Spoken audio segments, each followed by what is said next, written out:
Апта соңында Баткен район акими Учкунбек Жоробаев кошуна Өзбекстан өлкөсүнүн Сох районуна атайын сапар менен барды. Сапардын жүрүшүндө Баткен район акими Сох район акими Сайтмусаев Сайтбахром мырза менен жолугушту. Жолугушууда соода, экономикалык, маданият, туризм тармагында бир катар маселелер каралды.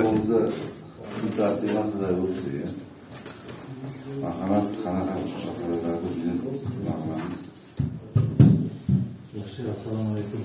Sayın Sayın Sizler менен жетектеген делегация менен дагы учурашып атканыбызга өтө курсантпыз. Сиздерге саламатчылык тилейбиз, тынччылык тилейбиз.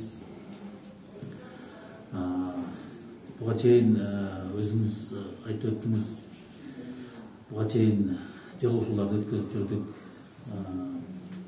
Түрдүү маселелерди карап жүрдүк.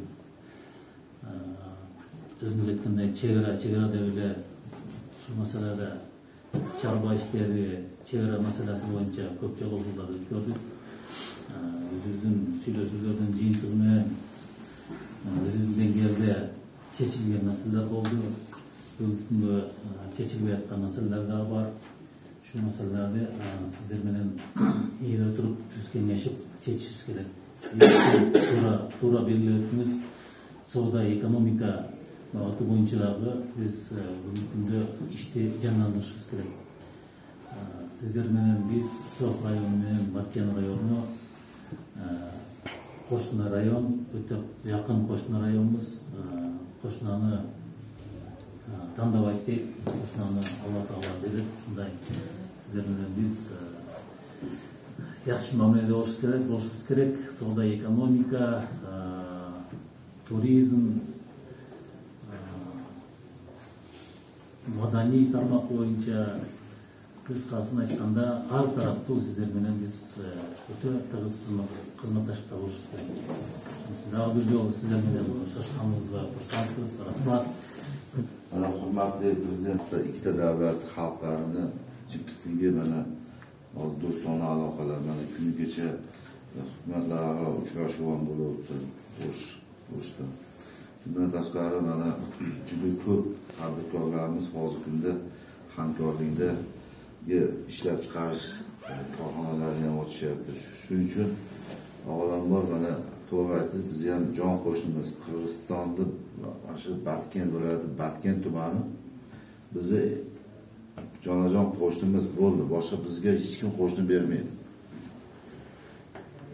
Hech qanaqa qo'shni biz boshqa joydan olib kelolmaymiz.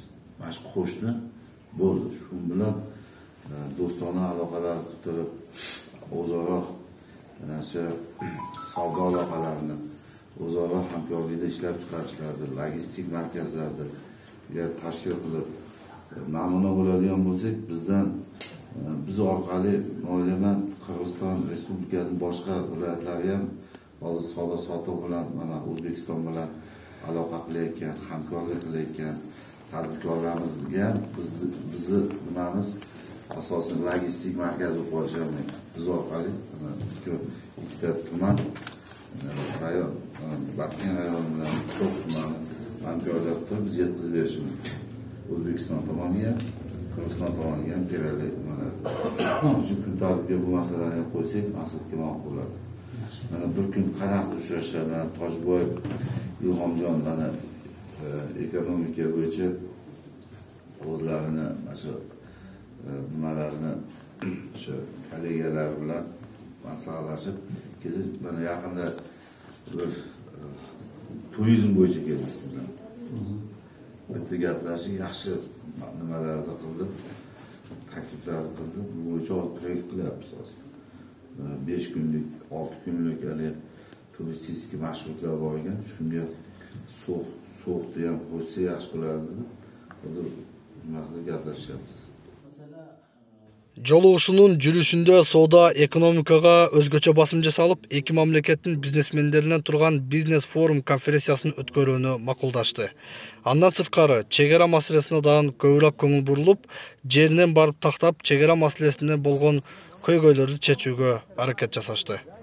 Белгилей кетсек, Сох району Кыргызстандын Баткен районунун бир нече айылдары менен чектешет. Hani ko'rilgan masalalar o'z yechimini topyapti. Hani kundan kunga xudo xolasa bu yechimini topib kelyapti. Mana muammolik bo'lgan joylarni joyiga borib ko'rib keldik. Erta indin xudo xolasa yaqin kunlarda ochiladi. Dostlukta, ынтымақтықта чеслеп бар. Bu abadiy xudo xolasa. Mana ko'ryapsiz, prezidentlarimiz, bosh vazirlarimiz uchrashuvlarni tez-tez o'tkazyapti. Xudo xolasa bizdan intimoq bundan buyon yana yaxshi bo'ladi. Шелби райондук жетекчилер менен Өзбек Республикасынын Сок районунун жетекчилиги менен жолуктук. Жолугушуунун күн тартибиндеги маселелер экономикалык соода, экинчиси жазгы талаачылык, ирригация маселелери, үчүнчүсү чек ара маселелери каралды. Күн тартибиндеги маселелерди карап чечиле турган маселелер чечтик жана убакыт талап кылына тургандарыны өзүбүзчө сүйлөшүп, такташып, убакыт талап кылынган убакытта чечүүнү чечимдедик.